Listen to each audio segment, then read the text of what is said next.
Before the city fell, before the temples burned, before the lake turned dark with bodies and broken canoes, there was a silence. Not peace. Silence. The kind that settles over a capital when everyone can feel history moving, but no one yet knows whose world is about to end. From the high temples of Tenochtitlan, the Mexica could see the causeways stretching across the water like stone veins. They could see the lake that had protected them for generations. They could see their markets, their palaces, their canals, their warriors, their gods. And beyond the water, beyond the edge of certainty, they could see something else. Not just Spaniards. Not just horses. Not just steel. They saw thousands upon thousands of indigenous warriors marching beside them.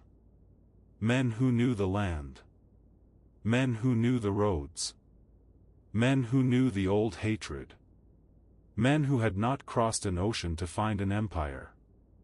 They had lived beneath its shadow. And now, they were coming to tear it down. For centuries, the story would be told as if a few hundred Europeans had conquered a civilization of millions by courage, guns, and destiny. It was a simple story. A clean story. A story built for statues, empires, and schoolbooks. But the real story was far more dangerous. Hernán Cortés did not walk into Mexico and conquer the Aztec Empire alone. He entered a world already divided by fear, tribute, resentment, ambition, and memory. He arrived with steel. But others brought the numbers. He arrived with horses. But others brought the roads. He arrived with gunpowder. But others brought the reason to fight. The empire did not fall because one man was strong. It fell because thousands of people inside its world decided that the old order could be broken. And when that decision was made, Cortés became something far more complicated than a conqueror. He became a spark. The fire belonged to many others. In 1519, the Mexica Empire stood at the center of Mesoamerica like a blade pressed against the throat of surrounding peoples. Its capital, Tenochtitlan, was one of the most astonishing cities in the world. Built on an island in Lake Texcoco, it rose from the water with temples, causeways, canals, markets, gardens, palaces, and sacred spaces that stunned even the men who came to destroy it. To the Spaniards, it looked almost impossible. A city of stone and water. A capital that seemed to float. A place larger, cleaner, and more organized than many cities in Europe. But beauty did not mean peace. Tenochtitlan was the heart of power. And power demanded tribute. The Mexica, known today as the Aztecs, ruled through military dominance, political pressure, sacred terror, and economic extraction. Across the valley and beyond, subject towns paid tribute in cloth, maize, cacao, feathers, warriors, labor, and human lives. The empire did not always need to occupy every land directly. It needed obedience. It needed fear. It needed a system in which rebellion felt more dangerous than submission. For those who benefited from it, the empire was order. For those crushed beneath it, the empire was hunger wearing a crown. And beyond the valley, not all peoples had submitted. Among the most important were the Tlaxcalans. They were not weak. They were not passive. They were not waiting for Europeans to save them. Tlaxcala was an independent confederation, surrounded by enemies, hardened by generations of conflict with the Mexica. Its people had fought the empire for years, resisting pressure, raids, and isolation. The Mexica had never fully absorbed them, but they had made life around them brutal. Trade routes were restricted. Salt, cotton, and other goods could become weapons of pressure. War was not only fought with spears and arrows. It was fought through hunger, humiliation, and exhaustion. By the time Cortés arrived, Tlaxcala already had its own history of resistance. Its own leaders. Its own warriors. Its own dead. So when strangers came from the coast with pale faces, iron weapons, thunderous weapons, and animals that looked monstrous in battle, the Tlaxcalans did not immediately kneel. They fought. They tested them. They watched them bleed. And that detail matters. Because the alliance that followed was not born from simple submission. It was born from calculation. The Tlaxcalans saw that the Spaniards were dangerous, but also vulnerable. They saw that these outsiders had strange weapons, but too few men.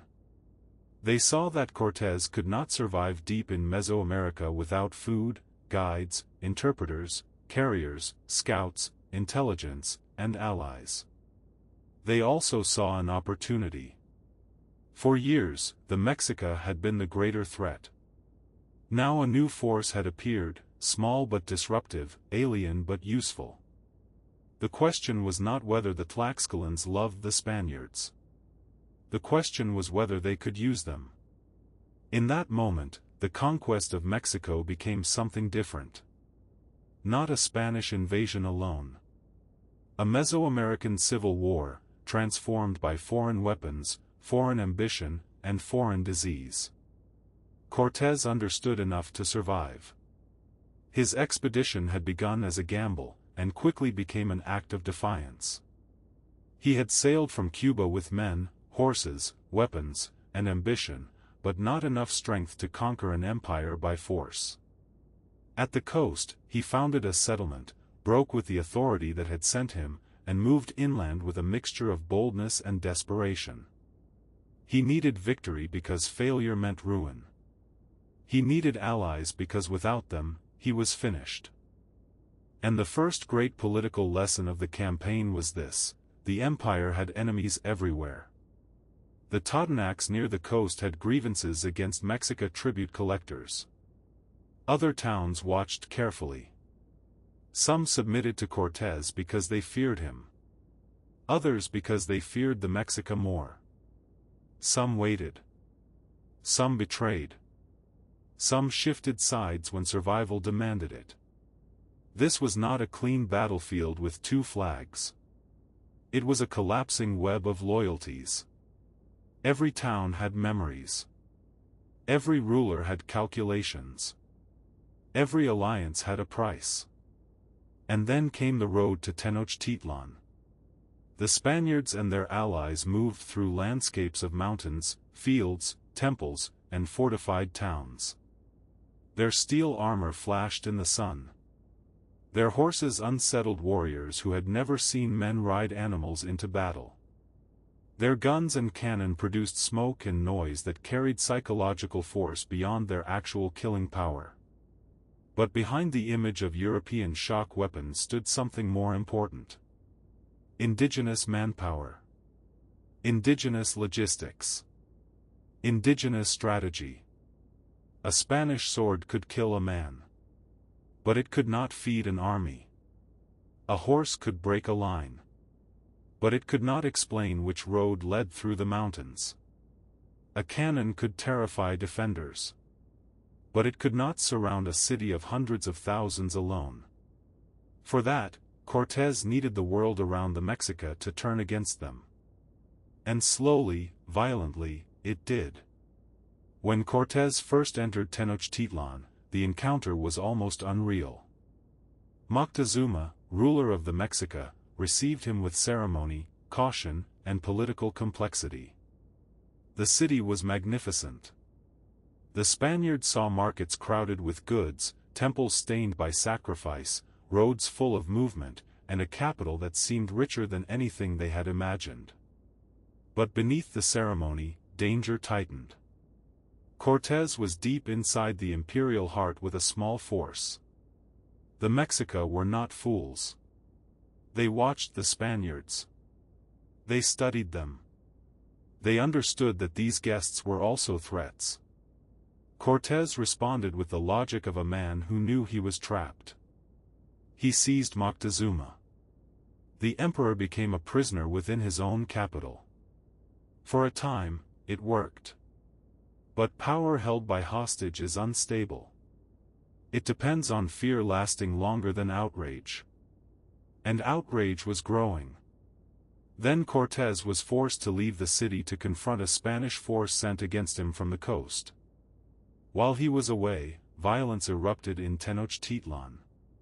Pedro de Alvarado, left in command, ordered an attack during a Mexica religious festival. Nobles and warriors were killed. The city exploded. When Cortés returned, the fragile arrangement was gone.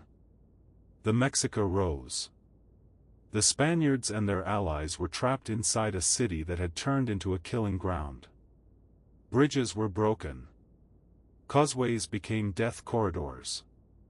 Rooftops filled with warriors. Stones, darts, arrows, and spears rained down from every side. The lake itself became a weapon. And in the chaos, Moctezuma died. Whether killed by his own people after being used by the Spaniards, or by the Spanish themselves, his death marked the end of any illusion that the old order could still be negotiated. Now there would be no peaceful exit.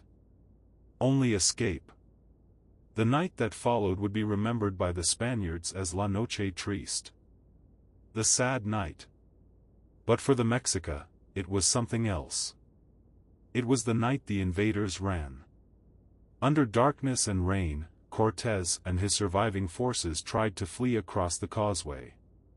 They carried gold. They carried weapons. They carried fear. But the Mexica attacked from canoes and rooftops, from broken bridges and dark water. Men drowned under the weight of treasure. Horses screamed. Armor dragged bodies beneath the surface. The narrow road became a place of panic, blood, and water. Many Spaniards died. Many indigenous allies died with them. And for one moment, the impossible seemed possible. The strangers could be destroyed. The empire could survive. Cortés escaped. But escape was not victory. He limped out of the valley wounded, weakened, and dependent on the allies who remained. And here, again, the old myth breaks. If Cortés had been alone, the story likely would have ended there. A failed expedition. A dead commander. A warning carried back to the coast. But Cortés was not alone. The Tlaxcalans did not abandon the war. That decision changed everything. They could have killed the weakened Spaniards. They could have broken the alliance. They could have judged the campaign finished. Instead, they chose to continue. Not because they were servants. Because the war against Tenochtitlan was still their war too. In Tlaxcala, the coalition rebuilt. Spanish armor was repaired. Weapons were prepared. Plans were made. More indigenous forces gathered. The defeat did not end the campaign. It transformed it into something larger, colder, and more deliberate. Cortés learned that Tenochtitlan could not simply be entered and controlled. It had to be isolated. Starved. Surrounded. Broken piece by piece. And then, as human plans hardened into strategy, something arrived that no army truly understood. Disease. Smallpox entered the region with devastating force. It moved faster than politics, faster than armies, faster than warnings. It struck people with no inherited immunity, tearing through households, temples, markets, and noble lineages. The disease did not choose sides with intention. But its consequences reshaped the war. In Tenochtitlan, bodies weakened. Families collapsed. Warriors sickened. Leadership was shattered. Cuitlahuac, who had risen after Moctezuma and helped lead resistance, died in the epidemic. The empire was not only fighting men. It was fighting an invisible catastrophe. Imagine a capital preparing for siege while fever moves through its rooms. Imagine warriors who should be repairing defenses lying unable to stand. Imagine priests searching for meaning as the gods seem silent. Imagine mothers holding children whose skin has become a map of suffering. The conquest was not won by disease alone. But disease opened wounds no sword could have made. And when the coalition returned, Tenochtitlan was facing not one enemy, but many. Cortés built brigantines, small war vessels that could be assembled and launched onto Lake Texcoco. This was not merely a Spanish naval trick. It required indigenous labor, transport, protection, and cooperation. Wood had to be cut. Materials carried. Routes secured. Workers defended. The lake that had once protected the capital would now become another front. The siege began with pressure from land and water. Causeways were attacked. Canals were contested. Aqueducts were cut. Food supplies were blocked. Allied indigenous warriors fought across the valley, taking towns, shifting loyalties, narrowing the world around Tenochtitlan. The Mexica resisted with astonishing force. They were not passive victims of fate. They fought street by street, canal by canal, rooftop by rooftop. They adapted. They attacked the brigantines with canoes. They rebuilt broken defenses at night. They used the city itself as a weapon, drawing attackers into narrow spaces where horses lost power and Spanish formations broke apart. At times, the coalition suffered heavily. At times, Cortés nearly lost control. The Mexica captured enemies and sacrificed them in view of their allies, using terror as a message. Some indigenous allies wavered. Fear spread through the besieging army. The sight of captured men dragged up temple steps was not only religious ritual. It was psychological warfare. Tenochtitlan was dying. But it was still dangerous. And this is where the numbers matter. The siege was not carried by a few hundred Spaniards marching heroically through a doomed city. It was carried by a vast indigenous coalition. Tlaxcalans, Texcocans, Totonacs, Huitzincas, Calcas, and others, each with their own motives, grievances, and political goals, became part of the war that destroyed the Mexica capital. Some sought revenge. Some sought liberation. Some sought advantage. Some sought survival. Some had no love for the Spaniards at all. But they understood that the balance of power was changing. And in a world of rival city-states and imperial pressure, choosing the winning side could mean the difference between autonomy and destruction. The tragedy is that many who helped bring down the Mexica did not know what would rise in their place. They understood the empire they were fighting. They did not yet understand the empire arriving from across the sea. To the Tlaxcalans, the war may have looked like a chance to break an old enemy and secure their own future. To Cortés, it was a path to glory, wealth, and royal favor. To Spain, it would become conquest. To history, it became a turning point so large that later generations tried to simplify it into one man's destiny. But on the ground, in the mud and smoke and blood, there was no simple destiny. There were alliances. There were betrayals. There were negotiations whispered in camps. There were warriors who had never heard of Spain fighting beside men who had never imagined Mexico. There were indigenous leaders making decisions under pressure, not as background figures, but as central actors. The fall of Tenochtitlan was not the story of Europe defeating a silent continent. It was the story of a world already filled with politics, rivalries, and power struggles, violently disrupted by outsiders who learned how to exploit them. As the siege tightened, hunger became one of the cruelest weapons. Inside the city, food vanished. Clean water became scarce. The dead became too many to bury properly. The smell of decay moved through streets that had once held flowers, trade, and ceremony. Still, the defenders fought. Cuauhtémoc, the young ruler who led the final resistance, refused easy surrender. Under his command, the Mexica held on with a discipline that stunned their enemies. Every ruined district became another defensive line. Every broken wall became cover. Every canal became a trap. But no city can resist forever when surrounded by enemies, ravaged by disease, cut off from supplies, and attacked from all sides. The final phase was not a single glorious battle. It was destruction by compression. The coalition pushed deeper. Houses were torn down to prevent ambush. Canals filled with rubble. Temples became targets. Neighborhoods collapsed into famine and violence. The capital that had seemed impossible to conquer was being dismantled piece by piece. Not just defeated. Unmade. On August 13, 1521, Cuauhtémoc was captured while trying to escape across the lake. With him, organized resistance ended. Tenochtitlan had fallen. But what fell was more than a city. A political system collapsed. A sacred center was broken.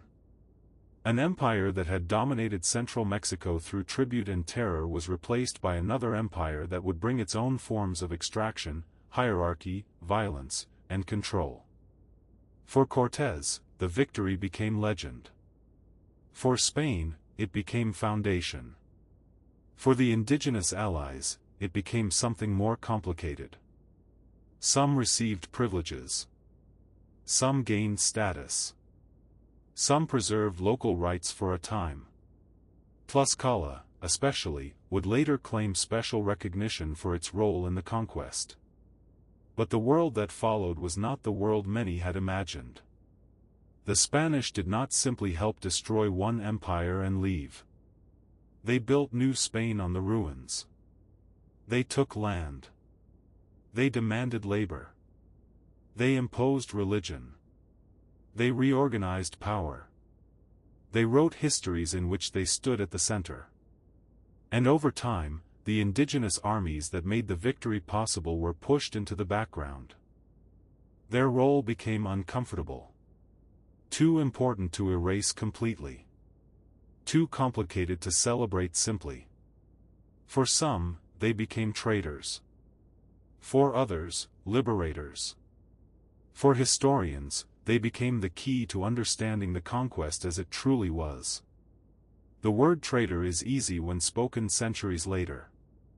It is much harder when placed inside the world of 1519. There was no Mexican nation yet. No single indigenous identity united against Europe. There were city-states, empires, enemies, tributaries, rivals, and survivors. The Tlaxcalans did not betray a nation that did not exist. They made a political and military choice inside the world they knew. A brutal choice. A consequential choice. A choice that helped destroy their greatest enemy, and helped open the door to a new domination they could not fully foresee. That is the weight of history. People act inside their own moment. But consequences escape them. Cortés understood ambition. The Tlaxcalans understood survival. The Mexica understood power. And between those three forces, a civilization was transformed. The empire Cortés could not have conquered alone did not fall because it was weak. It fell because it had made too many enemies. It fell because its power created resentment deep enough for rivals to risk everything. It fell because foreign weapons entered an old political battlefield. It fell because disease broke bodies before armies could break walls. It fell because thousands of indigenous warriors chose to fight, guide, carry, build, bleed, and die in a war later credited to a handful of Spaniards. And perhaps the most haunting truth is this. The men who marched against Tenochtitlan were not all fighting for the same future. Some imagined freedom from tribute. Some imagined revenge. Some imagined survival. Some imagined gold. Some imagined empire. They stood together for a moment, but they were not walking toward the same dream. When the smoke cleared, the lake city was ruined. Temples that had touched the sky were torn down. Stones from the old world were used to build the new. The voices of the defeated were buried beneath churches, chronicles, and the language of victory. But beneath that victory, another memory remains. The memory of indigenous armies moving through dust toward the capital. The memory of old enemies choosing alliance with strangers. The memory of a world that did not simply collapse from outside, but was broken from within and without at the same time. History often loves the image of one man changing everything. It is easier to remember a face than a coalition. Easier to carve a name into stone than to name the thousands who carried the war. But empires rarely fall to one man. They fall when fear turns into opportunity. When enemies become allies. When old wounds become strategy. When the people living under power decide that the risk of rebellion is finally smaller than the cost of obedience. Cortés entered Mexico with ambition. But ambition alone was not enough. Steel alone was not enough. Gunpowder alone was not enough. Even courage was not enough. The empire fell because the world around it moved. And when it moved with indigenous feet, indigenous hands, indigenous knowledge, and indigenous blood. That is the story hidden beneath the legend. Not a lone conqueror. Not a helpless empire. Not a simple victory. But a collision of worlds, guided by human choices, sharpened by old hatred, and sealed by consequences no one could fully control. In the end, Tenochtitlan did not fall because Cortés was destined to win. It fell because he found an empire surrounded by people who had reasons to see it burn. And when those reasons met steel, disease, hunger, and ambition, the lake city stood alone.